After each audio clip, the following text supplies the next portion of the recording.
a brand new Pixar original film, and it's the first Pixar film in theaters since March of 2020. The film stars Chris Evans, Keke Palmer, Peter Sohn, Taika Waititi, Dale Soules, James Brolin, and Uzo Aduba. And while spending years attempting to return home, marooned Space Ranger Buzz Lightyear encounters armies of ruthless robots commanded by Zurg who are attempting to steal his fuel source. The film is an hour and 40 minutes long and is PG. Welcome back to a brand new movie review here on Maxwell's. We're talking about Lightyear. If you're new to the channel, please subscribe, ring the bell. Movie reviews, TV show reviews, box office breakdown show every single Monday, and movie rankings are on this channel. So please subscribe, ring the bell if you like any one of those things. Comment down below. First of all, what is your ranking of the toy? Actually, before I actually say that, what are your thoughts on this film? Did it disappoint you? Is it a pleasant surprise? Do you think this film was necessary? Let me know in the comment section down below. What is your fandom also of the Pixar films and really Toy Story franchise as a whole? Like the video, guys, thumbs up button. That's how you support this channel. So I think I've said this to start off all my other Pixar reviews on this channel. But this is just my favorite movie studio out there. Every film I care about watching, because I grew up with, really what started one of my loves of movies was Toy Story films. I love all 4 Toy Story films. And the idea of, and if you're also still not familiar with the concept of the movie, this movie, Lightyear, is the movie that Andy watched in the Toy Story universe that made him inspire him to get the Buzz toy in the original 4 films. So it's not, that's why Chris Evans is voicing Buzz Lightyear, not Tim Allen, because this is the movie that Andy watched, and now we're getting a chance to watch why would Andy want to buy this toy. So that's really the concept of the movie. I know it's been very confusing, and they do establish what the concept is at the very beginning of the movie. But if you're still not familiar, again, it's Andy, this is the movie that Andy watched that inspired him for the movie. But as I said, monster fan of this franchise. The trailers were really good for this movie, so I was very excited. So let's get my positives, my negatives, my score. I had a really good time watching Lightyear here in the theater. As I said before I started my positives here, this is the first Pixar film to come back to theaters since Onward, which came out a week before the pandemic. Onward was only in theaters for 1 whole week, and then it got put on Disney Plus. But since the pandemic, Luca, Soul, and Turning Red were all Disney Plus exclusive films. So Lightyear is kind of Pixar back in the theaters. It makes sense that they chose this project because Toy Story has made a lot of money for this studio, and it makes sense that Disney wanted to put this out actually in theaters. I saw this in IMAX, which I do recommend because I think one of the biggest positives with this movie is how gorgeous of an animated movie this looks. As we continue to say with Pixar, really starting with Toy Story 4, I really believe so, that this movie looks at times so real. Not just like obviously the people, but the way they go into space.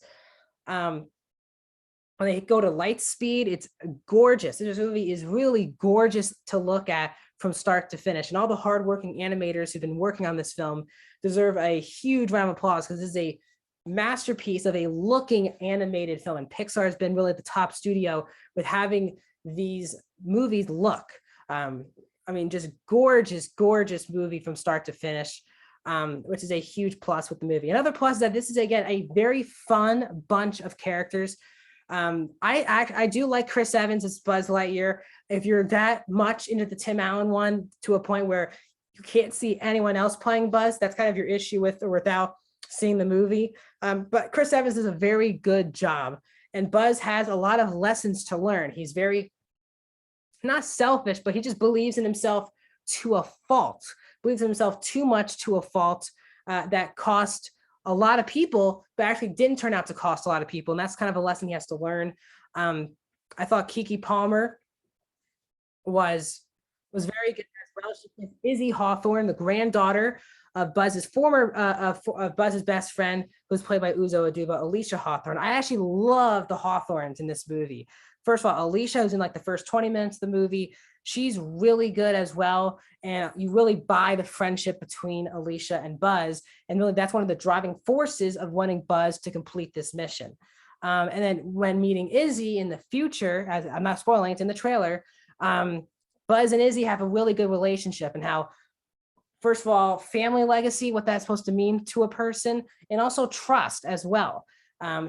Izzy's not supposed to be the next Alicia, needs to be her own person. I think they do a good job exploring that. Socks, who's the cat who's with Buzz for the entire movie, who's voiced by Pixar veteran Peter Sohn, steals this entire movie. Peter Sohn has been a director. He directed the short Partly Cloudy and the movie The Good Dinosaur, and he'll be directing Pixar's next film, which is called Elemental, which is coming out next year. Obviously, he wrote The Good Dinosaur and that, but he's been acting in these Pixar films all the way back as doing additional voices in Incredibles, but really doing a main character as Emile in Ratatouille. So he steals his entire movie. I think I think everyone knows that Socks is probably the best part of this movie. Hilarious every time he talks. The dynamic with Buzz is very good. And he has a couple cool capabilities because he's not an actual cat. He's kind of this robot thing to help Buzz. And really, really funny. As I said, Steele's really definitely the best character, I think, by a lot in this movie. Taika Waititi and Dale Souls are also very good. Taika's, of course, very funny as usual. And there's a bit with Darby Steele, who's played by Dale Souls, who has a very funny backstory on why she's in this situation. She was good. James Brolin is also very solid. He voices Zurg in this movie, does a very good job. Voice cast is amazing. I actually do think the messages are actually quite good from a Buzz point of view, because you can actually see some of these stories connecting with the original Toy Story and how Buzz sees himself. He's a very one-man band type of person. And just like the other Toy Story, he has to learn to trust his new friend. So I do enjoy that connection between Toy Story and this movie. The score from Michael Giacchino is very good. And it does feel like a sci-fi film, as it should. This is not a movie based on a toy. The toy came from this film. So it does feel like it's very Star Wars feeling, and I actually kind of enjoyed that element of the film. So let's get into some of my critiques. Also, I love the first half of this movie. I was really loving the first half of this movie. The story is very easy to follow, and it's a lot of fun visuals you're looking at. It will never keep you not bored for the entire film. But let's go into some of my negatives with the movie.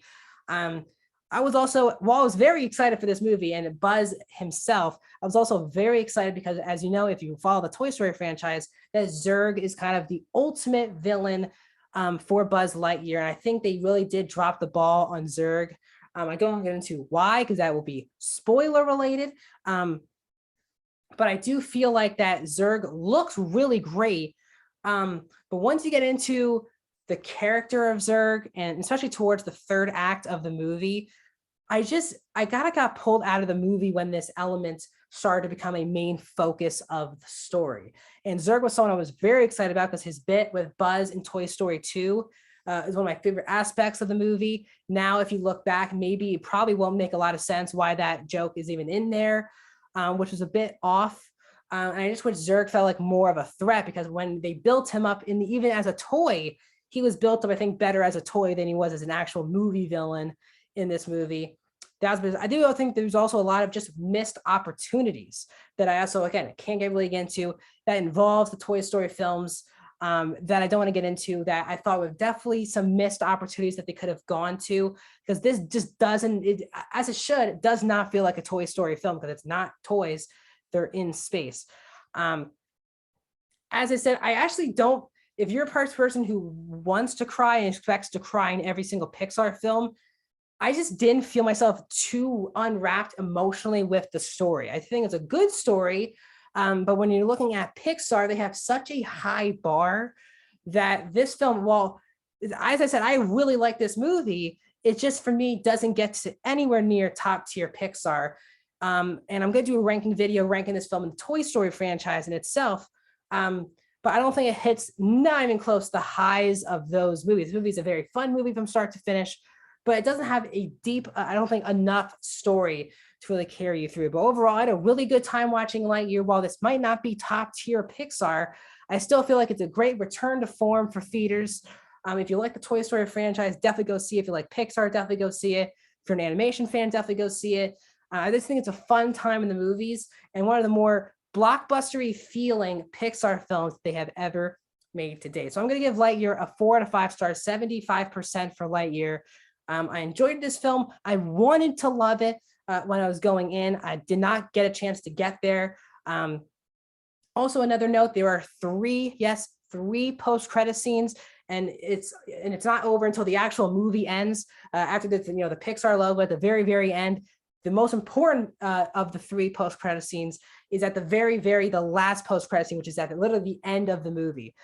So definitely stay for the post-credit scenes. There's three of them. Two really aren't that special, but the last one leaves things open. So that's my thoughts on Lightyear. Please like the video, subscribe, comment. I've done a review of Cha-Cha Real Smooth, which I want you guys to watch because I'm very passionate about that movie. So go check out that review that was out today. This past Wednesday, did a review of both Miss Marvel new episode and Obi-Wan's new episode. Spiderhead review should be coming out this weekend, as well as a box office breakdown show. How does Lightyear do at the box office? We're going to find out and talk about it on Monday. On Tuesday, I will do a Toy Story franchise ranking, including Lightyear, where I actually will be talking some spoilers about Lightyear. So definitely come back for that video, and we're going to rank the Toy Story franchise. And then Wednesday, another review of Obi-Wan and Miss Marvel, and then possible reviews of Elvis and Black Phone next week as well. So a lot of things coming on the channel, and I'll see you guys soon.